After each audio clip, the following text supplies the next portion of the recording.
साधक संजीवनी गीता का महात्म्य।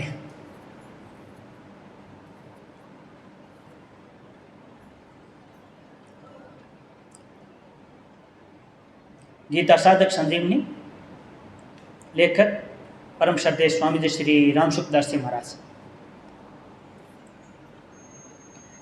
अब गीता साधक संजीवनी का महात्म्य बताते हैं। साधक संजीवनी गीता पढ़ने वालों का स्वभाव सुधर जाता है।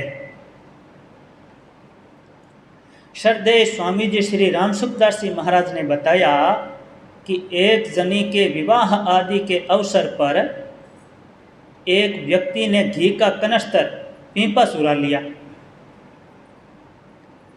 इससे उस व्यक्ति के प्रति उसका भाव खराब हो गया कि कैसा आदमी है।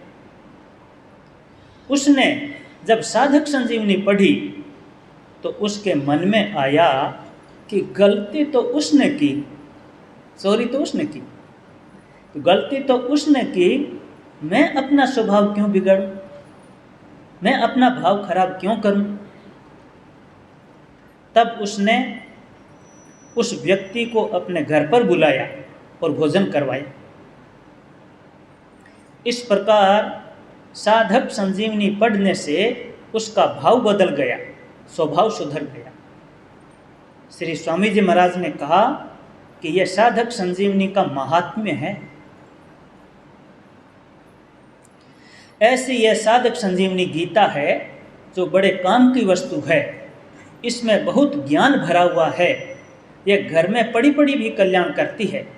इसको पढ़ने वाला तो निहाल हो जाता है, उसको परमात्मा की प्राप्ति हो जाती है, भगवान मिल जाते हैं। थोड़ी देर में इसकी कई बातें बता दे रहे हैं, आप ध्यान देकर सुने। साधक संजीवनी में सब प्रकार के साधन बताए गए हैं, क्योंकि अर्जुन ने भगवान से अपने कल्याण की बात पूछी थी। इसलिए भगवान ने कल्याण के जितने साधन हो सकते हैं, जितने उपाय हो सकते हैं, वे सब अर्जुन को गीता में बताए हैं और उन्हीं को साधक संजीवनी में समझाया गया है। इसलिए साधक संजीवनी में सब प्रकार के साधन हैं जिससे परमात्मा की प्राप्ति हो। जो परमात्मा की प्राप्ति के लिए साधन करते हैं, जिनको सही रास्ता नहीं मिल रहा है, जो परेशान हैं, जो दुर्बल, थके मांदे, निराश, घायल, अचेत, जिज्ञासु और व्यथित हैं, उनके लिए यह साधक संजीवनी संजीवनी बूटी के समान है। साधक संजीवनी साधकों के लिए संजीवनी बूटी है। इसलिए उनको चाहिए कि साधक संजीवनी गीता पढ़ें।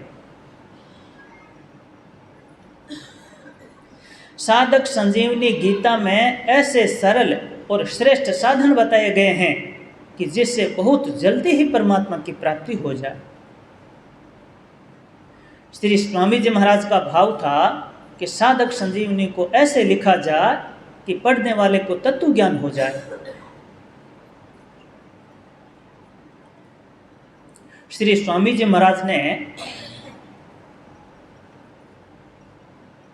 कहा है कि आप एक साधक संजीवनी पुस्तक अपने पास में रखो और पढ़ो। दूसरी पुस्तक की जरूरत नहीं उम्र भर।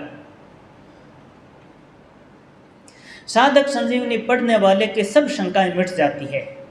साधक संजीवनी में भगवान के समग्र रूप को समझाया गया है, जिसको जान लेने के बाद कुछ भी जानना बाकी नहीं रहता। साधक संजीवनी गीता ऐसी विद्या बताती है कि बिना कुछ किए ही परमात्मा की प्राप्ति हो जाए। इसके सिवाय साधक संजीवनी ऐसी विद्या बताती है कि सब काम करते हुए भी परमात्मा की प्राप्ति हो जाए।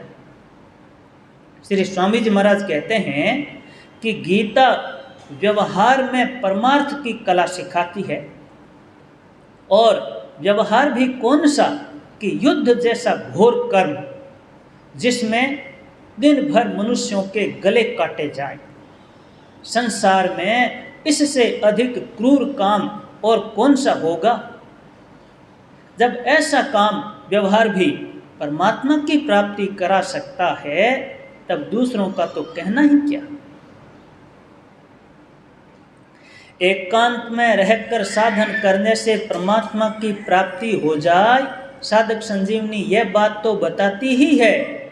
इसके अलावा व्यवहार में रहते हुए, समुदाय में रहते हुए और सब काम करते हुए भी परमात्मा की प्राप्ति हो जाए, साधक संजीवनी ऐसी बात बताती है, ऐसी कला सिखाती है, विद्या सिखाती है। एक प्रवचन में श्री स्वामी जी महाराज ने कहा है कि परमात्मा की प्राप्ति के लिए साधन जैसा आप चाहो वैसा ही बता दूंगा, जैसा आप चाहो वैसा।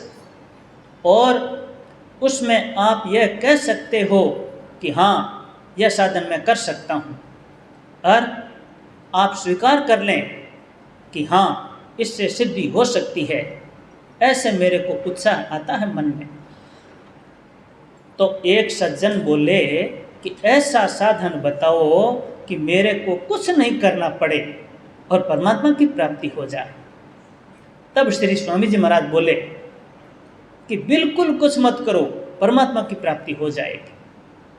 करने से ही प्रकृति के साथ संबंध होता है। कुछ नहीं करोगे तो स्वरूप में स्थिति हो जाएगी, स्वाभाविक ही। कुछ करोगे तो प्रकृति के साथ संबंध होगा, और कुछ भी नहीं करोगे तो आपकी स्थिति परमात्मा में ही होगी। बिल्कुल सीधी सरल बात है। यह स्वामी जी महाराज के प्रवचन को जैसा का तैसा लिखा, इस अंश का ये यहाँ लेखन है। तारीख है 8/5/1995, दोपहर 4 बजे का प्रवचन है ये। साधक संजीवनी गीता के विषय में जो भी कुछ कहा जाएगा वो सब थोड़ा ही होगा। श्री स्वामी जी महाराज कहते हैं कि साधक संजीवनी की भूमिका लिखते समय वो इतनी बड़ी हो गई कि अलग से छापना पड़ा। उसका नाम है गीता दर्पण। गीता दर्पण साधक संजीवनी की भूमिका है। गीता दर्पण लिखते समय संकोच रहा कि यह बड़ा न हो जाए, क्योंकि पहले भी साधक संजीवनी इतना बड़ा पोथा हो गया था। संकोच रखने पर भी गीता दर्पण इतना बड़ा हो गया, तो नहीं रखने पर कितना बड़ा हो जाता।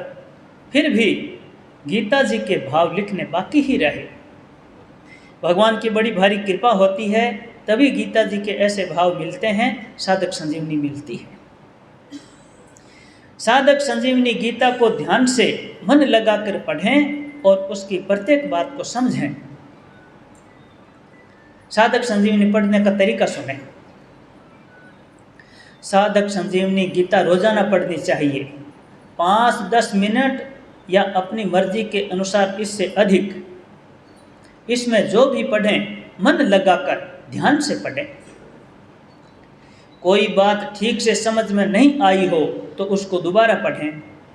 इस प्रकार बार बार पढ़कर समझ लें और हृदय में बैठा लें।